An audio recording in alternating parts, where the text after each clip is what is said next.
माध्यमिक शिक्षा विभाग उत्तर प्रदेश के लर्निंग प्रोग्राम में बच्चों आपका सेकेंड लेसन में स्वागत है।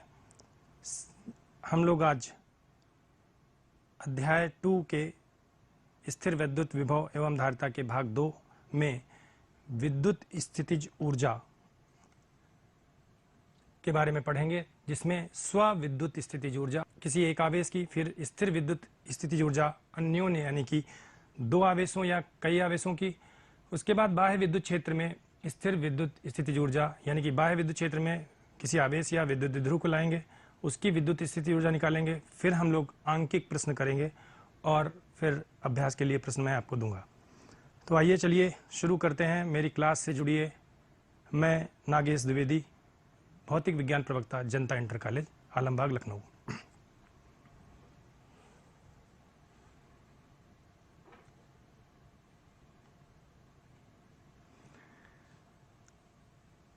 जब हम किसी वस्तु को आवेशित करते हैं तो आवेशित करने में हमें कुछ कार्य करना पड़ता है।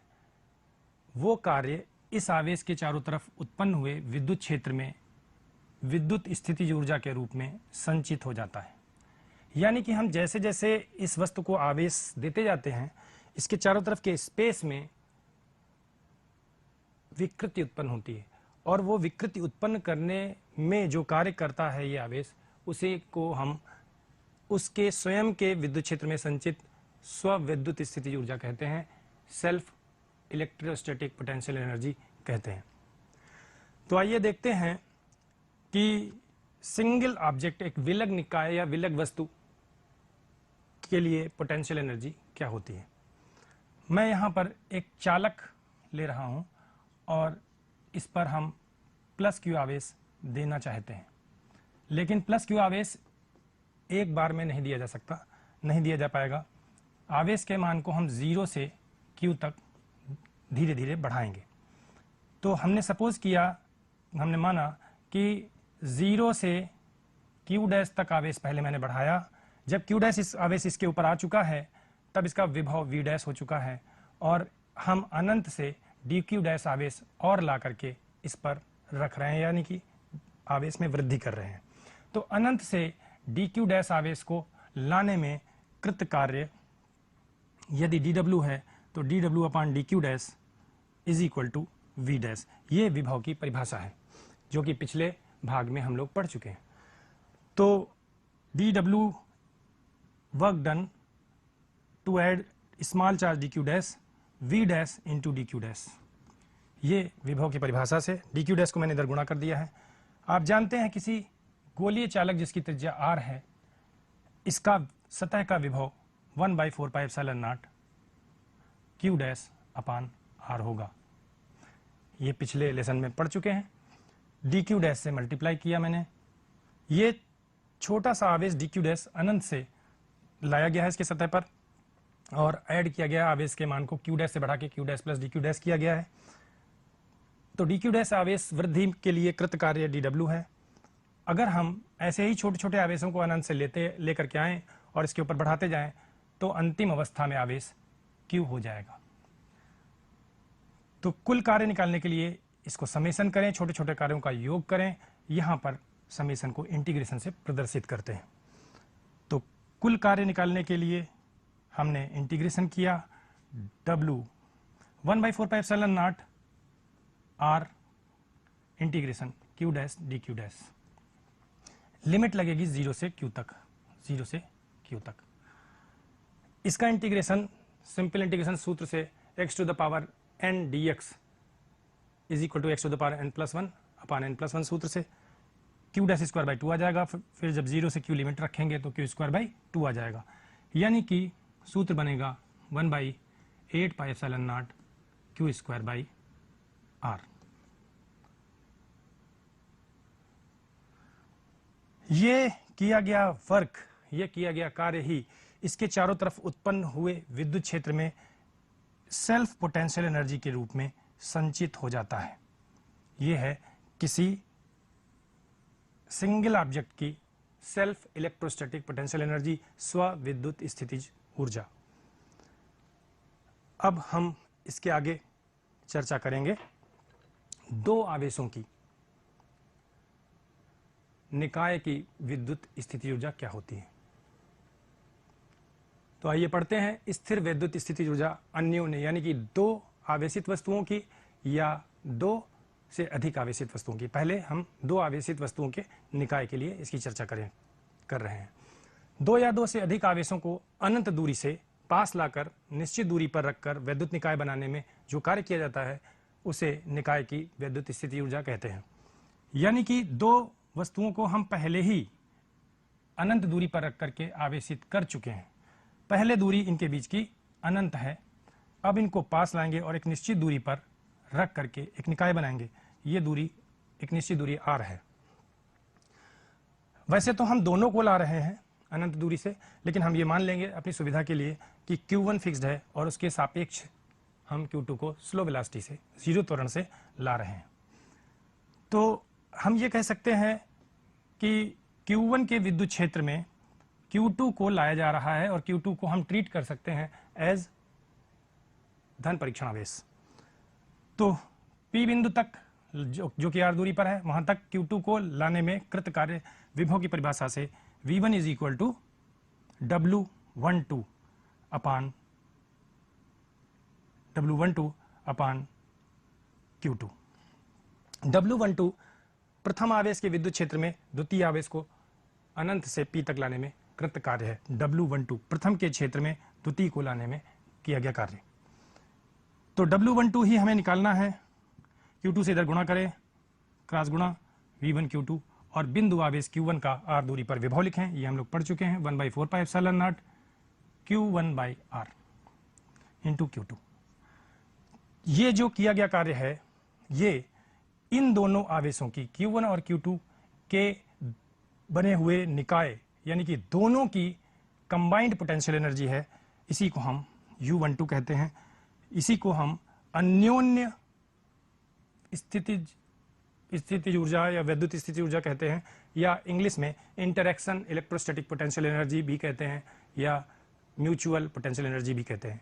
म्यूचुअल का मतलब समझते होंगे आप, जैसे म्यूचुअल अकाउंट होता है तो दो लोगों का एक साथ होता है, उसी तरीके से ये स्थिति ऊर्जा दोनों आवेशों की है, किसी एक पर एक की नहीं है। यानी कि इस ऊर्जा पर दोनों आवेशों का हक है। और ये स्थिति ऊर्जा कहां पर संचित है? इन दोनों की कंबाइंड फील्ड में, जहां पर इन दोनों की फील्ड्स टकरा रही हैं, इंटरैक्ट कर रही हैं, उस कंबाइंड इलेक्ट्रिक फील्ड में ये ऊर्जा संचित है। अब आगे चलते हैं।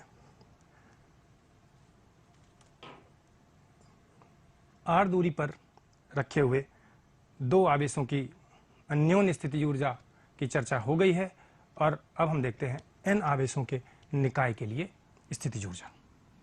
तो मैंने यहां पर n आवेशों का एक निकाय लिया है। Q1, Q2, Q3, Qn, ये n आवेश हैं। इनके बीच की दूरियां हमको ज्ञात हैं, R12, R23, R1n। ये सारी दूरियां, ये सभी दूरियां हमको ज्ञात हैं और ये आवेश ज्ञात हैं। तो इन आवेशों को अनंत दूरी से पास लाया गया है और पास ला करके एक निकाय बनाया गया है। इस निकाय को बनाने में किया गया कार्य हमें निकालना है। तो हम दो दो आवेशों के जोड़े बनाएंगे और स्थिति ऊर्जा अदिश राशि है, इसलिए पूरे निकाय की स्थिति ऊर्जा निकालने के लिए सभी आवेशों की स्थिति ऊर्जाओं को जोड़ेंगे। लेकिन उसके लिए हमें दो दो के जोड़े बनाने पड़ेंगे, क्योंकि हमें दो आवेशों के निकाय की विद्युत स्थिति ऊर्जा का सूत्र पता है। तो सबसे पहले हम फर्स्ट आवेश को कंसीडर करते हैं और उसका जोड़ा बनाते हैं सेकंड के साथ। तो पोटेंशियल एनर्जी आएगी U12, फिर फर्स्ट की थर्ड के साथ, फिर फर्स्ट की फोर्थ के साथ, फिर डैश डैश फर्स्ट की nth के साथ। ये फर्स्ट आवेश के सभी आवेशों अदर आवेशों के साथ जोड़े बन गए।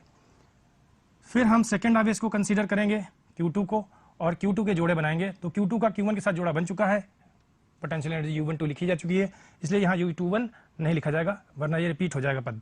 तो सेकंड की थर्ड से लिखना प्रारंभ करेंगे, U23 plus U24 plus U2n। इसी तरीके थर्ड आवेश को कंसीडर करेंगे और जोड़े बनाना शुरू करेंगे। तो थर्ड का जोड़ा 4 से बनना प्रारंभ होगा, U34 प्लस U35 3n। इसी तरीके लास्ट में n-1वें आवेश का जोड़ा बनाएंगे nवें आवेश के साथ। तो आप देख रहे हैं जो ये ब्रैकेट में पद आ रहे हैं ये n-1 पद है, इस ब्रैकेट में n-2 पद है, इस ब्रैकेट में n-3 पद है, लास्ट में एक पद बचेगा। तो आप देख पा रहे होंगे कि मैंने किस प्रकार सभी आवेशों के दो दो के पेयर बनाए हैं और सबकी पोटेंशियल एनर्जी लिखी है।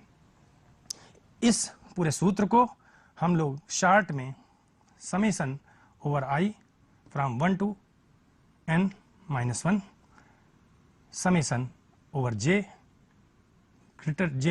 Is greater than i u i j भी लिख सकते हैं। गौर करिएगा पहला समेशन i पर है, अगर हम i को 1 रख लें, फिक्स कर लें और j का मान स्टार्ट करें तो j का मान जस्ट नेक्स्ट इंटीजर से शुरू होगा 2 से 2 3 4 5 n तक। यदि हम i के मान को फिक्स कर लें 2 पर तो j का मान प्रारंभ होगा 3 से 3 to n 3 4 5 6 n। इसी तरीके से टोटल हमारी सभी जोड़ों की सभी पेयर्स की पोटेंशियल एनर्जी जोड़ने पर हमें निकाय की टोटल स्थितिज ऊर्जा निकल आएगी। ये जो स्थिति ऊर्जा है ये दो से अधिक आवेशों के निकाय की अन्योन्य यानी कि म्यूचुअल इलेक्ट्रोस्टैटिक पोटेंशियल एनर्जी है। तो अब आप समझ गए होंगे कि यदि कोई निकाय बनाया जा रहा है तो उसमें पहले इन आवेशों को आवेशित किया गया होगा। आवेशित करने में जो ऊर्जा खर्च होती है, कार्य करना पड़ता है, वो सेल्फ पोटेंशियल एनर्जी कहलाता है। तो पहले इनको हम दूर दूर रख के चार्ज कर लेते हैं, फिर पास लाते हैं और एक निकाय बनाते हैं। यानी कि टोटल स्थितिज ऊर्जा पूरे निकाय की कुल स्थितिज ऊर्जा अगर पूछी जाए यू निकाय कुल, तो ये यू सेल्फ और यू अन्योन्य, ये यू अन्योन्य है, अन्योन्य है। तो यू अन्योन्य यानी कि पहले आवेशों को आवेशित किया गया, वस्तुओं को आवेशित किया गया अनंत दूरी पर रख करके, फिर पास लाया गया। तो ये है वस्तुओं को अलग अलग आवेशित करने में कृत कार्य, ये यू सेल्फ कहलाता है, स्व विद्युत स्थिति ऊर्जा कहलाता है। और फिर उनको पास लाया गया, पास लाने में इंटरेक्शन फोर्स यानी कि विद्युत प्रतिकर्षण या आकर्षण बल के विरुद्ध किया गया कार्य अन्योन्य विद्युत स्थिति ऊर्जा कहलाता है। यानी कि हम अगर इन दोनों का योग करें तो निकाय की टोटल इलेक्ट्रोस्टैटिक पोटेंशियल एनर्जी निकल आएगी। पोटेंशियल एनर्जी आप जानते हैं अदिश राशि है तो सिंपल योग होता है, बीजगणित योग। हाँ, एक बात और यहाँ पर चर्चा करनी है, जोड़े बनाते समय कोई जोड़ा छूटे ना, इसलिए गणित के एक कॉन्सेप्ट का यूज करते हैं NC2।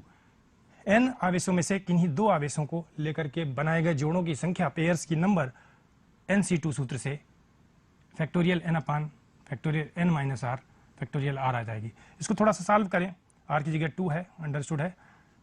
तो इसको सॉल्व करने पर n इंटू n माइनस 1/2 ये सूत्र बनेगा।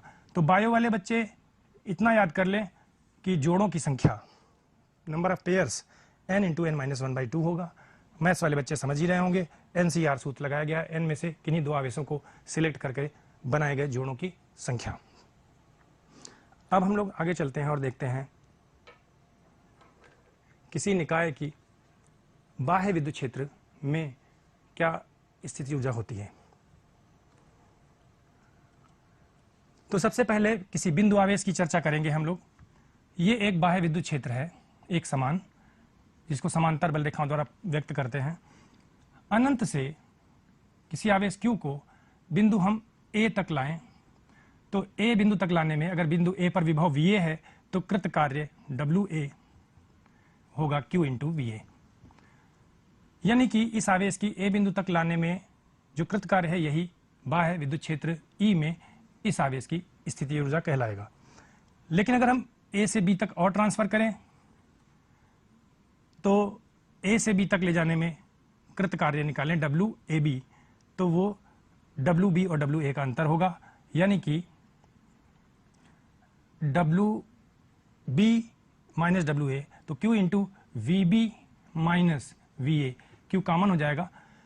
तो दोनों बिंदुओं के बीच के विभवांतर को अगर Q से गुणा करें तो A से B तक ले जाने में कृत कार्य निकाल सकते हैं। यही यहां से A से B तक ले जाने में निकाय की स्थिति ऊर्जा में परिवर्तन कहलाएगा। ये डेल्टा यू ए बी कहलाता है। अब हम लोग विद्युत द्विध्रुव की एक समान विद्युत क्षेत्र में, बाह्य विद्युत क्षेत्र में स्थिति ऊर्जा की चर्चा करेंगे। एक ये विद्युत द्विध्रुव है जो कि प्लस क्यू और माइनस क्यू से बना है। हम इसको अनंत से लेकर के आ रहे हैं एक समान विद्युत क्षेत्र में थीटा कोण पर, ऐसे टिल्टेड, झुका हुआ, ऐसे लेकर के आ रहे हैं। देखेंगे कि अनंत से यहां तक लाने में कितना कार्य करना पड़ता है। तो इसको समझने के लिए एक बात ये समझने लायक है कि जब हम द्विध्रुव को टिल्टेड अवस्था में, झुकी हुई अवस्था में लाएंगे, थीटा कोण पर लाएंगे, तो अनंत से प्लस क्यू आवेश को, अनंत से प्लस क्यू आवेश को बिंदु ए तक लाया गया है और माइनस क्यू आवेश को अनंत से बी बिंदु तक लाया गया है। अगर मैं यहां से लंब खींचूं तो आप देख सकते हैं ये डाइपोल की लंबाई 2l है, ये कोण थीटा है, तो ये विस्थापन, अतिरिक्त विस्थापन 2l cos थीटा होगा। ट्रिग्नोमेट्री से cos थीटा बराबर आधार बट्टे कर्ण। ये एक्स्ट्रा विस्थापन माइनस क्यू को दिया गया है, तो अनंत से प्लस क्यू को लाने में किया गया कार्य और अनंत से माइनस क्यू को पहले यहां तक लाने में, सी बिंदु तक लाने में किया गया कार्य बराबर होंगे, आपस में कैंसिल आउट हो जाएंगे। माइनस क्यू को एक्स्ट्रा डिस्प्लेसमेंट सी बी देने में, 2l cos थीटा डिस्प्लेसमेंट देने में जो वर्क होगा वही पोटेंशियल एनर्जी बन जाएगा। तो थीटा कोण पर potential energy 2l cos theta विस्थापन देने में कृत कार्य के बराबर होगा। बल है माइनस क्यू ई और विस्थापन है 2l cos थीटा। यहां पर जो माइनस चिन्ह आ रहा है वो स्वयं किए गए कार्य की वजह से आ रहा है, क्योंकि विद्युत क्षेत्र स्वयं ऋण आवेश को अट्रैक्ट करके ले आएगा, स्वयं कृत कार्य निगेटिव होता है। तो Q इंटू 2l आप जानते हैं P होता है विद्युत द्विध्रुव का द्विध्रुव घूर्ण, Q इंटू 2l की जगह P लिखा जाएगा, PE cos थीटा सूत्र बनेगा U थीटा। इसको हम लोग डॉट प्रोडक्ट की परिभाषा से A परिमाण B परिमाण cos theta equal to A dot B लिखते हैं, तो P डॉट E वेक्टर भी लिख सकते हैं, माइनस चिन्ह लगा लीजिएगा, U थीटा की value minus P dot E आ जाएगी। तो आप लोग समझ रहे होंगे कि हमने बाह्य विद्युत क्षेत्र में किस प्रकार एक आवेश की स्थिति ऊर्जा को परिभाषित किया है और डाइपोल की पोटेंशियल एनर्जी को परिभाषित किया है। यहां पर 3 केस और समझे जा सकते हैं। थीटा इक्वल टू 0 पर potential energy U theta minus PE होगी, ये न्यूनतम है, मिनिमम है, और मिनिमम पोटेंशियल एनर्जी वाली स्थिति को स्थायी साम्य, स्थायी संतुलन की दशा कहते हैं। सेकंड केस में थीटा इक्वल टू 180 अगर हम सेट कर लें, यानी कि डाइपोल को उल्टा करके लाएं, प्लस चार्ज इधर हो, माइनस चार्ज दाहिनी तरफ हो, तो पोटेंशियल एनर्जी cos 180 की वैल्यू -1 होती है, तो मैक्सिमम आ जाएगी u 180 u पाई की वैल्यू प्लस पीई आ जाएगी। ये अधिकतम है, और अधिकतम पोटेंशियल एनर्जी जिस स्थिति में होती है उसे हम लोग कहते हैं अस्थायी संतुलन की स्थिति। तीसरा केस, यदि थीटा इक्वल टू 90 पर लाएं, 90 पर लाएं, डाइपोल को ऐसे खड़ा खड़ा लाएं, वर्टिकली लाएं अनंत से, तो cos 90 की वैल्यू 0 होती है, u 90 की वैल्यू 0 आ जाएगी। यानी कि कोई काम नहीं करना पड़ेगा, जितना पॉजिटिव चार्ज डिस्प्लेस होगा अनंत से उतना ही नेगेटिव चार्ज डिस्प्लेस होगा, बराबर और विपरीत चिन्ह के कार्य होंगे, कैंसिल आउट हो जाएंगे, इसलिए टोटल पोटेंशियल एनर्जी 0 हो जाएगी। लेकिन गौर करिएगा 90 डिग्री पर बलाघूर्ण शून्य नहीं होता, इसलिए ये स्थिति उदासीन संतुलन नहीं है। तो आगे हम लोग चर्चा करेंगे न्यूमेरिकल्स की। आंकिक प्रश्न पेश करता हूं आपके सामने। ये एक निकाय है 4 आवेशों का, प्लस क्यू आवेश चारों शीर्ष पर वर्ग के रखे हुए हैं, वर्ग की भुजा है ए। इस निकाय की अन्योन्य विद्युत स्थिति ऊर्जा निकालनी है, म्यूचुअल पोटेंशियल एनर्जी निकालनी है, यू निकाय। तो बच्चों कितने पेयर बनेंगे 4 आवेशों से? 4 इंटू 4 माइनस 1, अभी मैंने सूत्र बताया, इतने पेयर बनेंगे। Total number of pairs 6 pairs. तो 6 पेयर बनाइए, इसको प्रथम आवेश मान लीजिए, फर्स्ट, सेकंड, थर्ड और फोर्थ। तो पहले फर्स्ट का पेयर बनाइए U12, U13, U14, 3 पेयर ये बनेंगे। फिर सेकंड का पेयर बनाइए, फर्स्ट के साथ तो बन चुका, U12 लिख चुके हैं हम, तो U21 नहीं लिखेंगे। सेकंड का थर्ड के साथ U23, U24, तो 2 पद ही आ जाएंगे। 3 पद हो चुके, 2 पद ये, 5 हो गए, छठा पद आएगा U34 तीसरे आवेश का चौथे आवेश के साथ U34। तो ये 6 पद लिखे जाएंगे। अब आप इन सब की वैल्यू अगर पुट करें तो 1/4πε0 तो सब में कॉमन ही होगा, और आप देख रहे हैं सभी आवेश बराबर हैं तो Q इंटू क्यू यानी कि क्यू स्क्वायर भी कॉमन हो जाएगा। Q1 इंटू Q2 की वैल्यू क्यू स्क्वायर होगी, वो भी कॉमन हो जाएगी।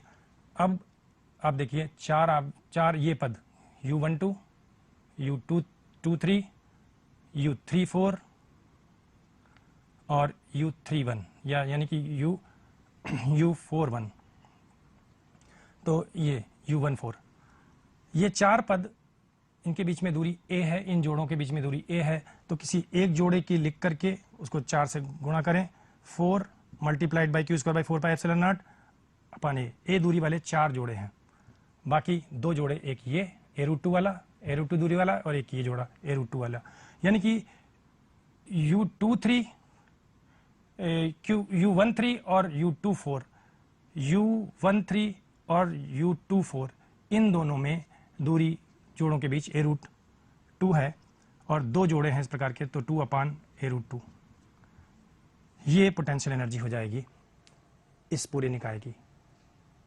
अब इसको हम लोग नेक्स्ट क्वेश्चन इस पे लेते हैं। अगर हम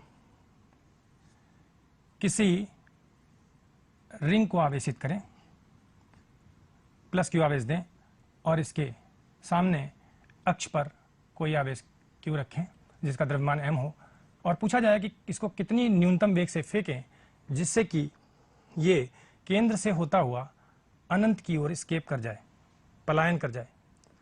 तो चूंकि विद्युत बल संरक्षी बल है, इसलिए यदि इस आवेश पर कोई बाह्य बल नहीं है, केवल प्रारंभिक वेग v0 देके थ्रो किया गया है, फेंका गया है, बाह्य बल नहीं है, तो हम लोग यांत्रिक ऊर्जा संरक्षण सिद्धांत लगा सकते हैं।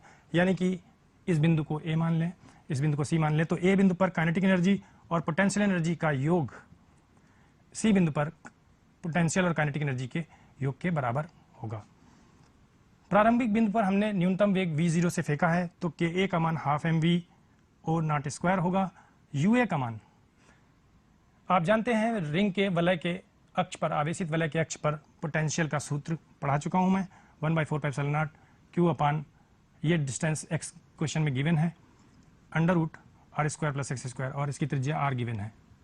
तो r² + x² ये पोटेंशियल है a बिंदु पर, इसको हम कैपिटल Q से गुणा करें तो ये कैपिटल Q और रिंग के आवेश की अन्योन्य स्थितिज ऊर्जा आ जाएगी। ua का मान इतना होगा। इसी तरीके जब आवेश से केंद्र पर पहुंचेगा तो पोटेंशियल एनर्जी लिखने पर 1/4πε0 Q/r, ये रिंग का पोटेंशियल होगा सेंटर पर, इसको कैपिटल Q से गुणा करें तो ये UC का मान आ जाएगा। KC केंद्र तक पहुंचते पहुंचते वेलोसिटी घटते घटते विद्युत प्रतिकर्षण बल के विरुद्ध लगभग 0 हो जाएगी। C को जस्ट क्रॉस कर जाएगा तो अनंत की ओर निकल जाएगा, क्योंकि बाईं ओर विद्युत क्षेत्र भी बाईं ओर होगा और वो उसको अनंत पे पहुंचा देगा। यानी कि काइनेटिक एनर्जी C बिंदु पर 0 होगी। अब आप इस इक्वेशन को सॉल्व करेंगे तो V0 का मान निकल आएगा। तो यहां से सॉल्व करके V0 का मान निकाल लीजिएगा, इस पद को उस तरफ ट्रांसफर कर दीजिएगा, 2 से मल्टीप्लाई m से डिवाइड करके अंडर रूट ले लीजिएगा, तो V0 का मान आ जाएगा। क्वेश्चंस और भी बहुत सारे हैं, तो आप लोग NCERT से क्वेश्चन ट्राई करिएगा। हम लोग और भी क्वेश्चंस डिस्कस करेंगे। यदि आपसे कहा जाए कि ये एक ये रिंग है और एक ये रिंग है, और दोनों रिंग के ऊपर आवेश Q1 और Q2 हैं, और इनके बीच की डिस्टेंस r है, इनकी त्रिज्याएं r1 r2 हैं, यहां से आवेश कैपिटल Q को ट्रांसफर करके यहां तक लाना है, इसके सेंटर C2 से इसके सेंटर C1 तक लाना है। बताइए कितना कार्य करना पड़ेगा? तो वेरी सिंपली C2 से C1 तक ले जाने में कृत कार्य इस बिंदु पर दोनों वलयों के साथ Q की पोटेंशियल एनर्जी लिख लें, और जब आवेश को C1 पर ले आए तो C1 पर रखने पर इन दोनों वलयों के साथ इसकी पोटेंशियल एनर्जी लिख लें। यानी कि आवेश Q की पोटेंशियल एनर्जी लिखने के लिए आवेश Q को हमें C2 और C1 पर विभवों से गुणा करना पड़ेगा। यानी कि अंतिम विभव अंतिम बिंदु C1 का विभव माइनस प्रारंभिक बिंदु का विभव।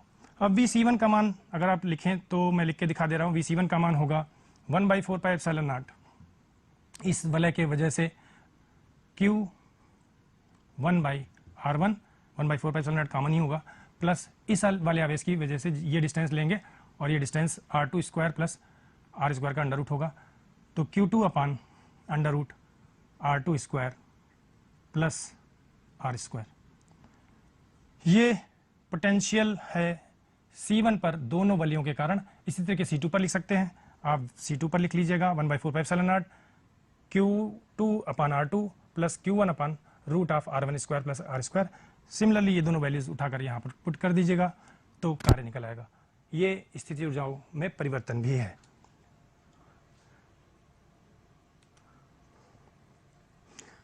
इसके आगे मैंने बच्चों अभ्यास के लिए कुछ प्रश्न दिए हैं। आप लोग अभ्यास के लिए दिए गए इन प्रश्न को नोट कर लीजिए और इन प्रश्नों को आप लोग घर पे सॉल्व करिएगा। एनसीईआरटी में दिए हुए क्वेश्चंस बहुत अच्छे क्वेश्चंस हैं, उन क्वेश्चंस को सभी को और अतिरिक्त अभ्यास वाले क्वेश्चंस को भी ट्राई करिएगा। अगले लेसन में हम लोग जब उपस्थित होंगे तो हम लोग बहुत सारे क्वेश्चंस लेकर के आएंगे। अगर आप लोग चाहेंगे तो मैं एक लेसन कंबाइंड न्यूमेरिकल्स के ऊपर ही बना दूंगा और आप लोग इस लेसन को और भी अच्छे ढंग से रिवाइज करिएगा। पोटेंशियल एनर्जी का कॉन्सेप्ट मैंने आपके सामने पूरी तरह पेश कर दिया है, प्रस्तुत कर दिया है।